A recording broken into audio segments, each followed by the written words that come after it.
Hey everybody, so big news today. Montreal Canadiens signed their new acquisition, right wing Josh Anderson, to a contract. And the surprising part of it is the length of term. Not so much the amount, but the length of term. So I'll tell you, we were kind of all expecting people I was talking to, 2 or 3 years and somewhere around 4 million. And it actually came out to a long term 7 year $38.5 million contract, which works out to 5.5 million AAV, which is average average annual average annual value. So it's a little bit more term than we were thinking, and maybe a slightly bit of more money. But remember, he's in Canada and in Quebec at the same time, and the taxes are a lot harder here, and that could explain the extra money. But when you think about it, if this guy works out and he gives you what you think, um, 3, 4, 5 years down the road, that's not going to be a bad contract at all. The numbers aren't going to be bad at all. So it's a bit of a risk at first, but if it works out, it's going to be a home run. Okay, so like I said, 7 years, 38.5 million, 5.5 million annual average, whatever I said.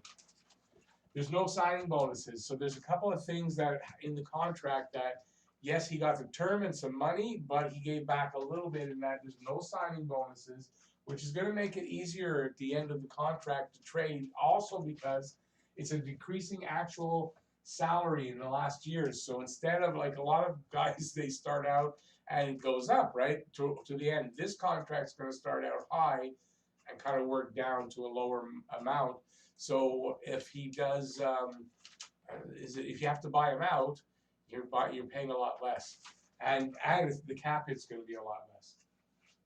So there's also modified no trade clause in the first year. There's no effect, I don't think, on it. In years 2 to 4, there's 7 teams he can give that he doesn't want to be traded to, and in years 5 to 7, it drops down to 5 teams, which again helps out because if you're going to trade him, then the less teams that he can say I don't want to go to, the easier it is to trade. So there you go. There he has the Habs have conceded in the term, like I said, by giving him the 7 years, and that they are buying 6 of his UFA years. So it's like signing a UFA player almost. But that number is not a bad number for a UFA if he turns out to be as good as we hope he's going to be. So it's a fair cap, in my opinion. That's a fair number, fair contract, fair number, all around. So I'm happy with it. He is signed through his prime years. He is 26 right now. 7 years, he'll be 33. You're getting all of the best hockey years out of him. It's a good thing. 95th overall. So he was picked 95th overall in the 2012 draft. I believe that was in the 4th round. And in 2018-19, his best season, 27 goals, 20 assists, 47 points. Now, he wasn't playing with Pierre-Luc Dubois and Panarin. From what I read, he wasn't getting a lot of ice time with those guys. So, yeah, if he was playing the whole season, those numbers would have been better. Those would have been the kind of numbers we would look at and say, yeah, this is an even trade.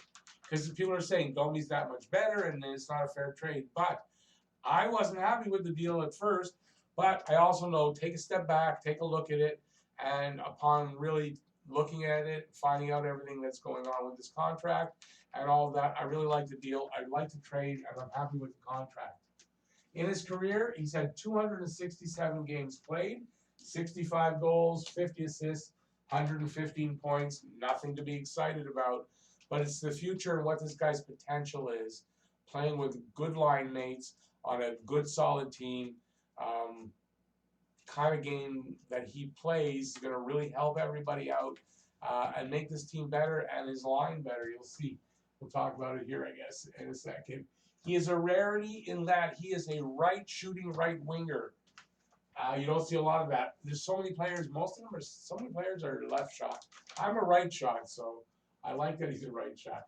He's also a power forward and a hard-nosed and gritty power forward. So he's not an easy kind of player to go out and find, especially with the size of 6'3", 222 pounds. This is a big, bruising, mean kind of player. Think of Tom Wilson without being as dirty as Tom Wilson, which we're going to compare to the Caps' Tom Wilson.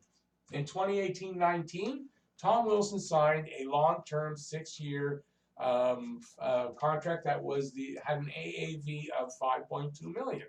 So that's very comparable. 2 years ago, that 5.2 would probably be 5.5, but he's getting that in the U.S. So Anderson's getting that up here where it's more heavily taxed. So this is actually a really good deal when you think about it that way. And Tom Wilson got that deal after only one 20-goal season, which Anderson has had a 27-goal season. So it's very comparable still to Tom Wilson. And quite frankly, I have Tom Wilson on my team. I don't like him on other teams because of the way he plays, but I like that on my team. So in my opinion, Anderson also has a higher ceiling than Wilson.